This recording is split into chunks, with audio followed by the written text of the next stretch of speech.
A declaração feita no livro de Abacuque, repetida por 3 vezes no Novo Testamento, é: o justo viverá da sua fé.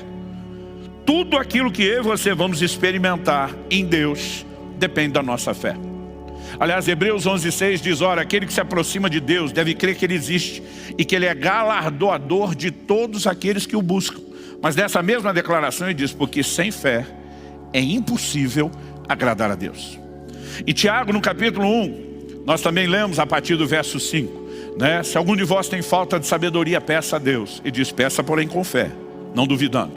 E diz: porque o que duvida é semelhante à onda do mar, que é levada e agitada pelo vento.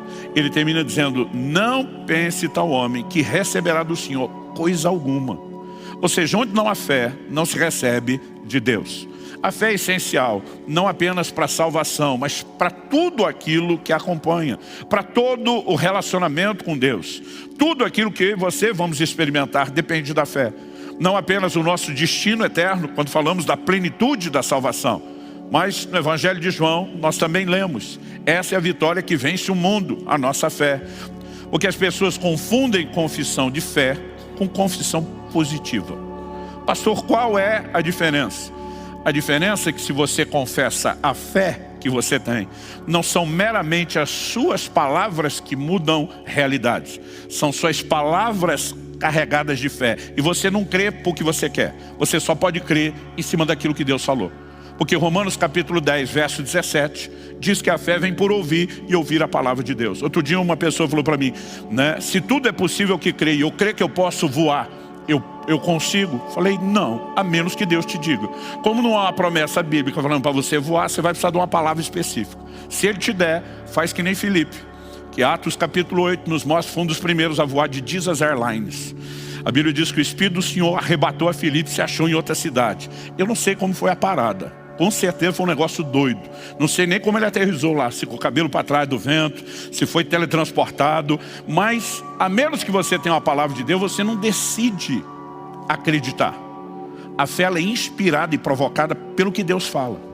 Portanto, quando estamos falando de declarar a palavra, aquilo que Deus falou e encher o nosso coração de fé passa a ser verbalizado.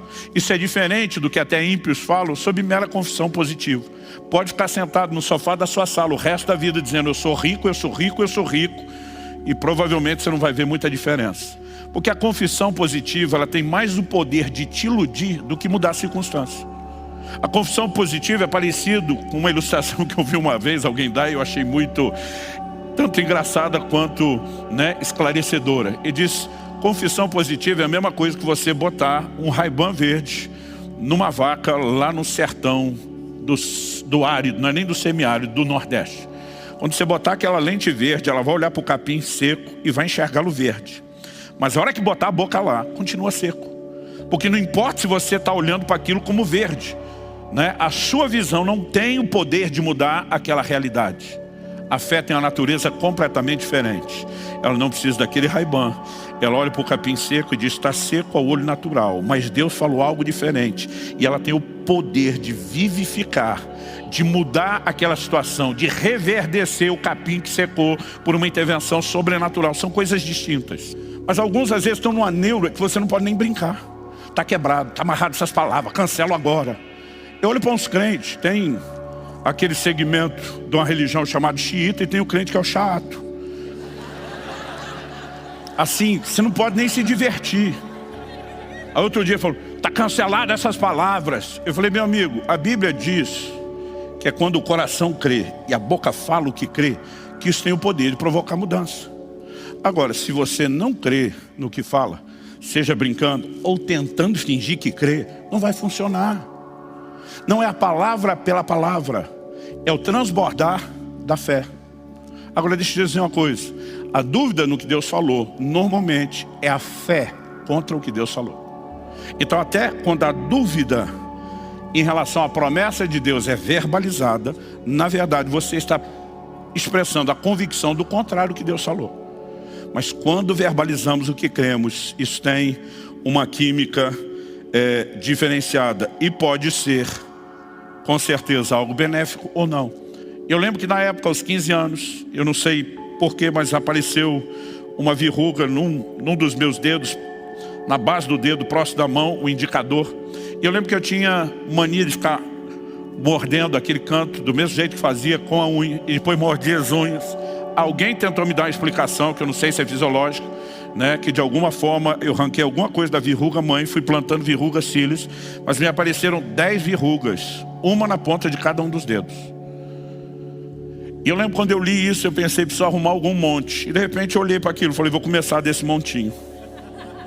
Meu coração estava incendiado, gente. Não era apenas vou tentar praticar. Eu sentia que a palavra estava produzindo alguma coisa em mim. Eu sentia que Deus estava, né, quase dizendo que nem o narrador, vai que é tua. E diante daquele estímulo, eu lembro que eu olhei para aquela verruga, falei, dou conta de crer nisso. E eu lembro que eu falei, eu te amaldiçoo como Jesus fez com a figueira. Eu te ordeno secar. Eu te mando, e aí eu pensei, para que mar? Pode escolher o mar, mas vai sair daqui. Eu dei a palavra de ordem com toda a convicção do meu coração. E simplesmente deitei e dormi. No dia seguinte, por hábito, fui morder a verruga. Não achava, olhei, não tinha mais a verruga na mão, não tinha mais nenhuma dos dedos. E não importava o que alguém tentasse me dizer, te ensinar errado. Eu falei, mas funcionou desde os 15 anos, está funcionando até hoje. E sabe, nós precisamos aprender a confiar em Deus. Precisamos aprender a confiar. E hoje eu olho para trás e eu digo, Deus está me dizendo, não importa o tamanho do problema, se parece grande, se parece pequeno, eu e você podemos crer. E por meio da fé podemos ver resultados. Agora, o que eu e você precisamos compreender é que a fé falada materializa as realidades espirituais. E Abraão decidiu ser imitador de Deus. Não só crer no Deus que faz isso. Porque Deus olha para ele e diz, estou mudando o seu nome. Para nós no português não parece ter sido uma mudança significativa. Ah, pastor, era Abrão, mudou para Abraão. Porque para nós aumenta só um A. No hebraico aumenta um H antes do A. E muda completamente o fonema. É por isso que em outras línguas, como no inglês, né, não se fala Abraão, 2A, fala Abraham. Essa pronúncia, esse fonema mudou completamente o significado do nome. E Deus estava dizendo, você é pai de multidões. O camarada ainda não tem nenhum filho. Deus diz, a partir de hoje, seu nome é pai de multidões. Deus está chamando o que não é, como se já fosse. Mas Deus disse, eu não quero fazer isso sozinho. Eu quero que você embarque nessa comigo. Estou mudando o seu nome. Você imagina o cara chegando em casa, com 100 anos de idade, olhando para a mulher que está casada há tanto tempo, já praticamente frustrada, porque ela chega a rir quando o anjo fala que teria o filho em 1 ano. E o velhinho chega e diz, a partir de hoje você me chama de pai de multidões. Eu fico tentando imaginar a linguagem corporal de Sara. Fico tentando imaginar os servos da casa. Fico tentando imaginar os amigos e os vizinhos. Ninguém mais me chama pelo nome antes. Eu sou pai de multidão. Tá bom, pai de multidão que não tem filho. Mas a Bíblia diz que ele creu. Ele sintoniza com Deus. Ele muda a sua declaração. E a Bíblia diz, ele creu no Deus que vivifica os mortos. Não era apenas mudar o estado do seu corpo. É o Deus para o qual não existe nada, absolutamente nada, irreversível. E ele diz, e eu vou fazer do jeito que Deus faz. Eu vou chamar o que não é como se já fosse. Porque se a fé é a convicção de que algo ainda não se materializou aos olhos terrenos, mas é uma realidade do plano espiritual, nós precisamos entender que a fé é uma espécie de portal entre os dois mundos. Entre as duas dimensões. Há um reino natural, há um reino espiritual. Eu vou falar melhor sobre isso outro domingo. Mas nós precisamos entender que a fé tem a capacidade de trazer. Por isso que eu estou falando. Não é apenas declarar o que você quer acreditar. A sua fé precisa vir de algo que Deus falou. Quem muda realidades é Deus. E nós cedemos a nossa fé e a nossa confissão para que elas cooperem com o Deus que muda realidades. Com Deus que vivifica os mortos. Quem vivifica os mortos não é a sua confissão. É Deus. Mas a sua fé naquilo que Ele fala, a sua declaração, a sua confissão tem o poder de permitir que as mudanças que Deus viabiliza se manifestem. Quem está entendendo, diga amém. A Bíblia diz que Ele não pode mentir, Ele não pode negar-se a si mesmo. Cristo diz, passarão os céus e a terra, mas a minha palavra não há de passar. Na oração de João 17 ele diz, a tua palavra é a verdade. Então a minha, a sua fé se apoia no quê? Na palavra de Deus, que é digna de confiança. Porque a fé se apoia não só na palavra. Quando nos apoiamos na palavra, nós estamos dizendo, nós apoiamos a fé no seu caráter imutável, na sua incapacidade de mentir. Quando Pedro diz, sobre a tua palavra lançarei as redes, ele está dizendo, toda atitude de fé é baseada no compromisso que o Senhor fez. É por isso que Josué e Caleb dizem, e daí que tem gigante, e daí que o cenário está caótico, quem foi favorecido é a gente, a palavra de Deus está conosco, a palavra de Deus nos foi dada. Mas se nós não aprendemos a falar de acordo com ela, as circunstâncias não vão mudar.